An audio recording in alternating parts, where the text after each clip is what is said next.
Un botto, ma era forte cortivo, un botto forte. Ha preso paura. Oh Dio, pensai fosse andato da casa a me. Una bomba, i vetri hanno tremato, però sai magari... Avete preso paura? Sì.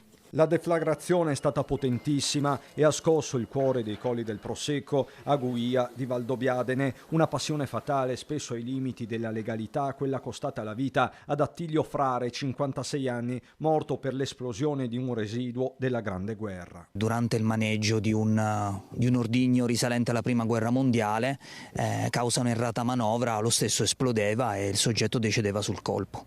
Lui era da solo? Sì, era da solo, era nel suo garage ricovero attrezzi. Sono le 13 quando nella zona dell'esplosione, oltre ai sanitari del SUEM 118, arrivano i vigili del fuoco e gli artificieri dell'arma. È toccato a loro mettere in sicurezza con pazienza chirurgica l'intera area, così da consentire ai colleghi del comando di Vittorio Veneto di procedere con i rilievi. Il timore per tutto il pomeriggio è stato quello di un effetto a catena. Sono in corso le valutazioni da parte degli artificieri di Padova per poter catalogare con la massima precisione se tutti gli altri involucri di altri ordigni della stessa tipologia possano essere attivi oppure no.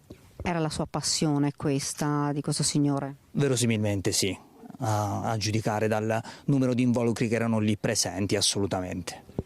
L'area verrà sequestrata? Sì, fino al termine di queste attività. Una passione nota a Valdobbiadene. Nel 2022 Frare, gravato da alcuni precedenti di polizia, aveva anche dato vita a un'associazione Valdo Storica e aveva pure allestito delle mostre aprendole al pubblico. È una vicina di casa a raccontare un episodio che con il senno del poi farà brividire. Sapevi, ma pensai che l'avesse messo, perché 15 anni fa a me toccava che mi ha bruciato tutto l'orto qua e dopo è andato agli artificieri e invece si vede che la continua ancora. Frare lascia una compagna e una comunità attonita, ma sono in corso ulteriori approfondimenti. L'area verrà sequestrata? Sì, fino al termine di queste attività.